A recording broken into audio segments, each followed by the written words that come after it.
Welcome to the Dawn and Steve Plus podcast, fueled by Raphael's Roastery and supported by you. Connect to us on socials or dawnandsteveplus.com.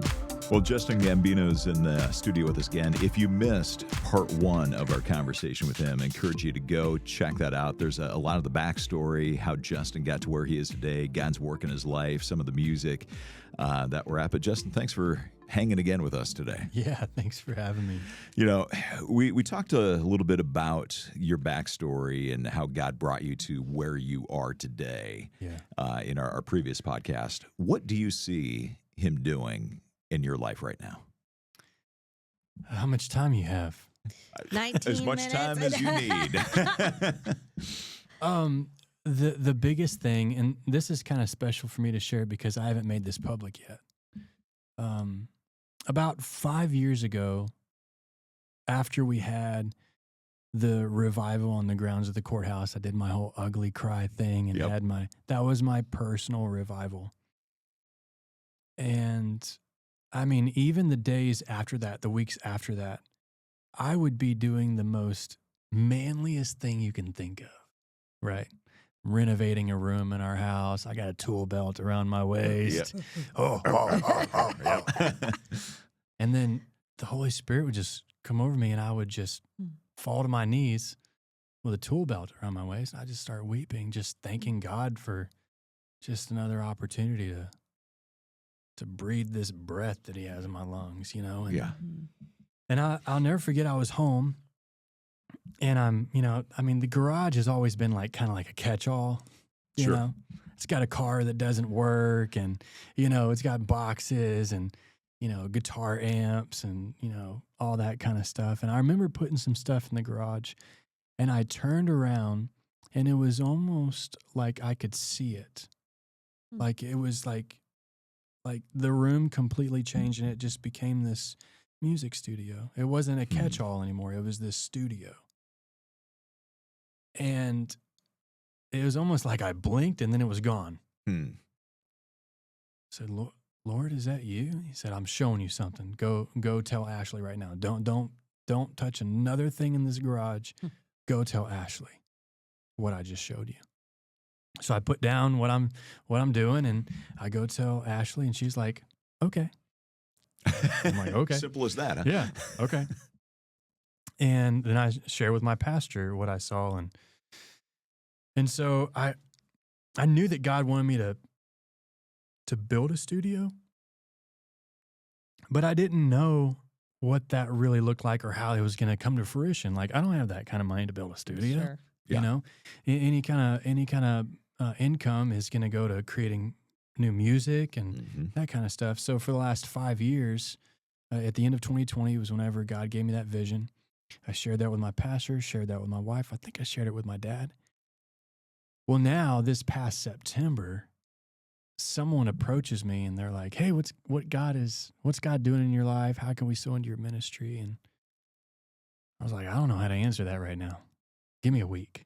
And it took a week, and the Lord just keeps reminding me of this vision he gave me. I said, okay. And he keeps on reminding me, saying, Justin, you were a prodigal. And when you were a prodigal, you didn't have a place to pursue music and be pointed to Jesus at the same time.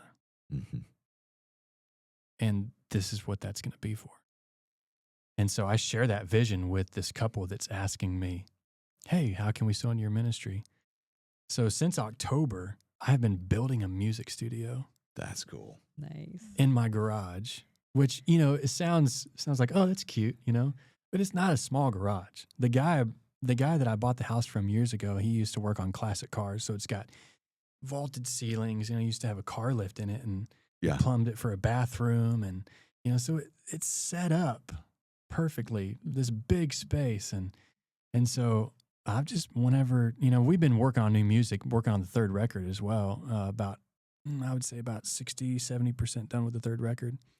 But at the same time, whenever I'm at home, I'm swinging the hammer. And so God has been, that's how he's been working in my life recently.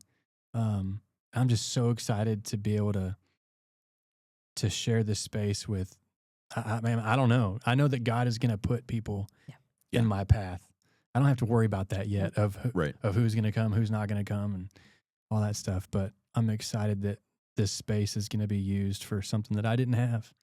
You know, I didn't have a place like that growing up.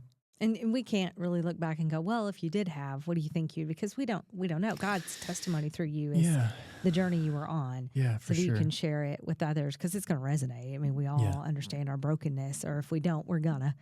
If we're not there yet, we're gonna. But this space, as the Lord puts this on your heart, and the kids that'll come, I mean, He knows their names already. That's the really cool part. He knows the message He's going to speak through you, and the music. And is it guitar that you will?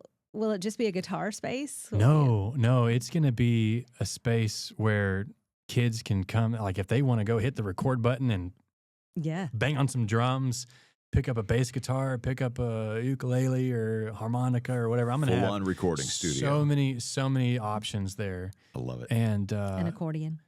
Maybe. I don't have an banjo. Accordion, but do you know? I once was handed a banjo, and then they took it away. They said, no, you don't get it. Because you tried playing it? Bad. Yeah, it was bad. So maybe you could teach somebody the banjo. Yeah. I'm sorry, not a banjo. What else? A tambourine. Tambourine. Wait, you could play the tambourine? Correct. I was wondering why you were looking at me like, well, that kind of makes sense that you couldn't play the banjo. No, dude, it was a tambourine. They handed me a tambourine. They go, you've got rhythm, you do it. And I was off. Found out that you were off. The choir director goes, you were a drum major. I think maybe we'll take that back. Sorry, not a banjo. That's hilarious. I was watching your face, and I'm like, I thought I'd get a better laugh than that. But it's because it wasn't a banjo. It was a tambourine. It's much simpler than a banjo. I've been on a stage many times and have just, you start hearing that tambourine in the crowd. Yeah. It's like, oh no. Put the in-ear monitors in deeper. It can really throw you. So, see, you need a tambourine in the studio. This is what I'm saying. This is what I will I'm saying have. to you, I think I own a couple of them. Okay, good. Yeah. Good. Maybe I'll come and get a lesson. That'll be good. Wow. You plan on becoming a prodigal soon? Yeah. Oh, that's right. That's right. Right. You are excluded. That's so. If I'm hitting the mic and making too much noise, I'm sorry. I use my hands so much. You bring up a point that actually crossed my mind today. Not that I want to become a prodigal, but do you ever kind of have those moments where you're like, Lord, how do you keep somebody from making one massive decision that just will change their lives forever in a negative way? Like you got yourself in trouble when you were a teenager. Yeah. But I think what keeps us as adults from just doing dumb things, not that the Lord can't redeem it, not that the grace can't bring you through, but His grace now, like to help us stay the course, to be faithful to Him because He's faithful. I mean, there may be other people that want to come to this studio. I know it's got a vision, but it'll be interesting to see what other adults come alongside. Yeah, I agree. To mentor. I agree. Yeah, I've never thought about it that way stories. either. Because, I mean, I definitely don't want it to be closed off while I am on the road. Like, what if people come and they're like, they are mentors that partner with the ministry and point these kids to Jesus? Yeah. So, yeah, I'm excited. I don't know what to expect. I just know that right now at this point, the Lord has provided every penny. Yeah. Oh, that's and I'm just showing up. Yeah. There's days whenever I don't feel like putting up insulation and walls. Yeah. But I just show up and I put the respirator on, and I'm at the end of the day, I'm like, the insulation is getting me. I'm ready to be past this stage. Yeah. But I just know that God is going to honor just the showing up and saying yes. Yeah. I think that it's really easy to say yes to the Lord. I think the hard part is showing up. I think the hard part is following through. It's easy to say yes. It's easy to say yes to a friend that wants to go out for dinner and then cancel 5 minutes before. Yeah. You could always cancel last minute, right? Yeah. But with the Lord, man, it's I think it's even harder to just follow through with it. And I've also learned that like delayed obedience is still disobedience. It's true.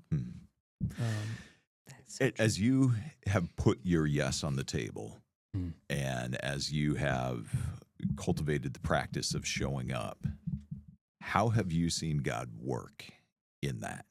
Because I believe that when we are obedient, we see God work in some way. And it often isn't the way that we initially thought it would. And sometimes it even gets harder before it gets easier. So how have you seen? I'll share a story real quick. I think, and this is a studio story, right? So whenever I had this discussion of how much it was going to cost, I undershot a little bit. You ever done that before? Oh, far too many times. Because you want the message to be received well. So you're like, I'm going to kind of lowball this and hope you'll say yes, and you figure out the rest later. Yeah. Well, that happened. Yeah. And the heating and air conditioning quote came in higher than what I thought it was going to be. And the Lord said, like, I had at the moment I had $5,000 in the ministry account, and the HVAC guy was scheduled to come in Saturday. Okay. The HVAC was going to cost $7,000. So I'm $2,000 short. Yeah. And I was like, I was going to like cancel. And the Lord's like, no, keep it on the calendar. And I'm like, but Lord, you know that I'm short $2,000. I mean, this is just such a, it's just such a small way of how God worked, but it, like, to me, it was massive. And so Saturday, the guys come, right? HVAC guys are there. I got $5,000 in my account, and they're installing a $7,000 job. I'm like, oh, Lord, what is going on? They're like, here. Yeah, they're here. Yeah. And it feels like you're not. Like I showed up. Right? Oh, everybody's done their part except you. We're waiting, Lord. At least I thought. Right. Exactly. And so this is on a Saturday. And I was like, I asked him, and so they didn't finish everything that Saturday. And I asked the guy, I was like, hey, like, do I owe you half at least right now? They're like, we're going to come back and finish the job Monday. And I was like, okay. And he said, so whenever we come back and finish the job, you can pay us then. I was like, okay. So I'm thinking to myself, I got 2 days to figure out how I'm going to get $2,000 in my account. I don't know. I didn't have any gigs coming up, nothing like that. It was Sunday. So I didn't check the mail Saturday. I checked the mail Sunday. There's a $2,000 check in the mail it was just a random check. Someone donated to the ministry. It was just crazy. So like Sunday I open it, I'm like, this was mailed 4 or 5 days ago. That's it. Yep. And so Monday I go put it in the account, and I'm like, I got every penny that I need, at least to get through this season of, building the studio. And so I think just showing up even whenever it doesn't make sense. For me personally, I've seen God just work, because God's like, oh, I see your faith, and I'm going to show you just how much I can take care of you. And so yeah, if that answers your question, that's something recently that happened, Yeah. And so, I mean, even before I jumped on the plane to come to Nashville, like for the first time ever, I got to like feel the studio space, even though there's not sheetrock in it yet. Yeah. Like the AC's kicking. And I'm like, thank you, Lord. That feels like $7,000. Yeah. Thank you very much. So nice. I love the fact that you went with something current, because sometimes we go back to and we live on the past. We live on, I remember when God did this 5 years ago, 7 years ago, 9 years ago. You're like, no, I'm watching God show up in my life right now. Right now. Yeah. Like currently, in the present time. Yeah. I mean, I could share several instances where, God has shown up for me in the past, but it's like, man, it was just a stretch for me to just like, okay, not cancel on the AC guy. Yeah. And this is a job that he's depending on too. Sure. Right? Yeah. So this is providing for his family. So I'm like, Well, the studio is going to bring music to life in prodigal kids and prodigal young ones, because you have such a heart for that. What about music now for you? You're getting ready to release a new song. Yeah. and you're working on a third album, and the new song really resonates with you.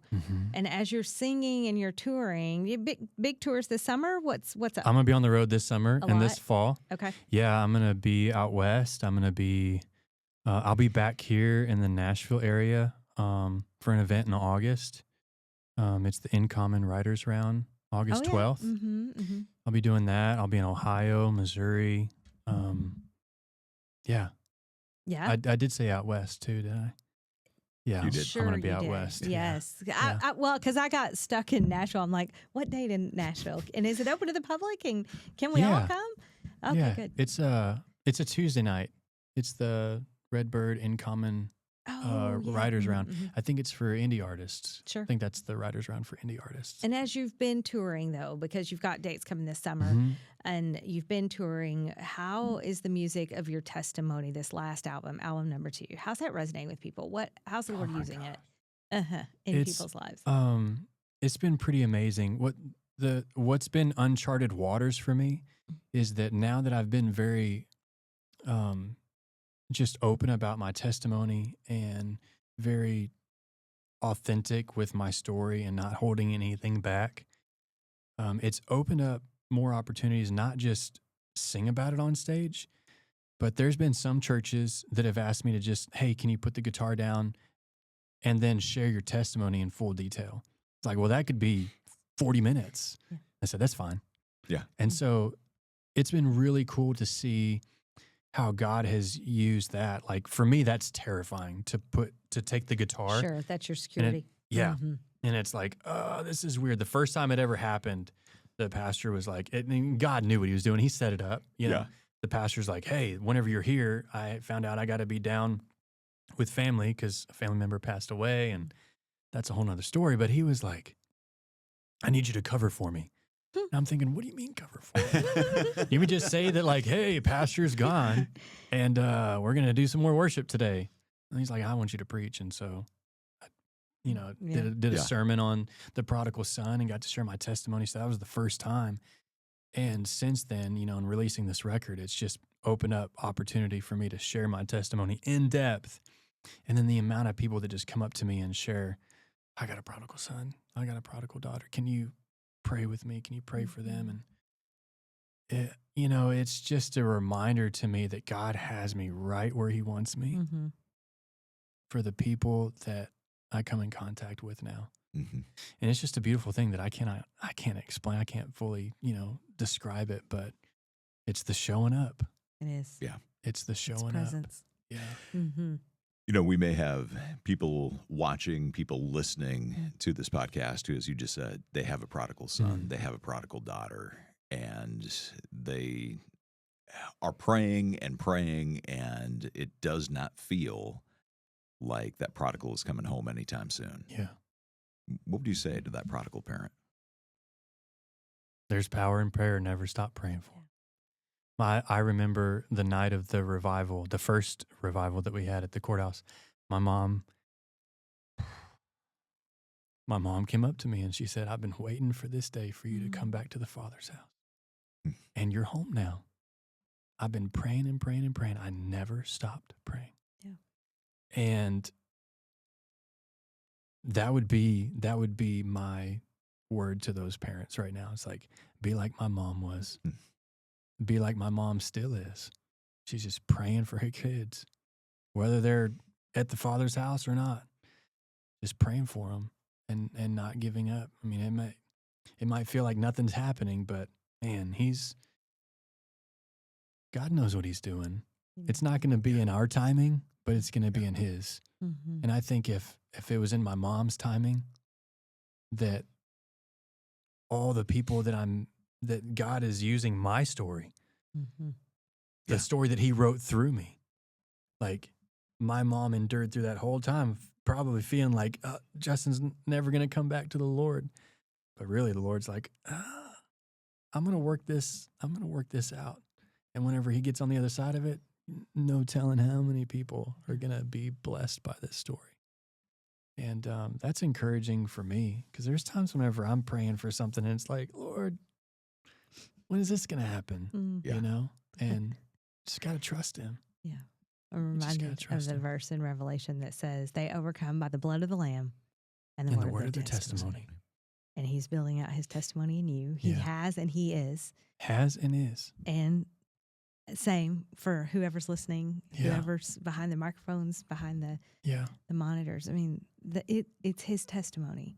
Yeah. And our job is to show up. Yeah. And to share it. Justin Gambino, artist, builder, mudder, insulation installer, faith guy. Now we know, like 7,000. What air conditioning feels like, $7,000. Now we know. Yeah. Yeah. Don't call me to install insulation for you. I will not do it. It's your side gig now. No, it's not my side gig. You can have me come to your church and play some music, but not install insulation. I don't want to do that. I don't blame you. I don't blame you at all.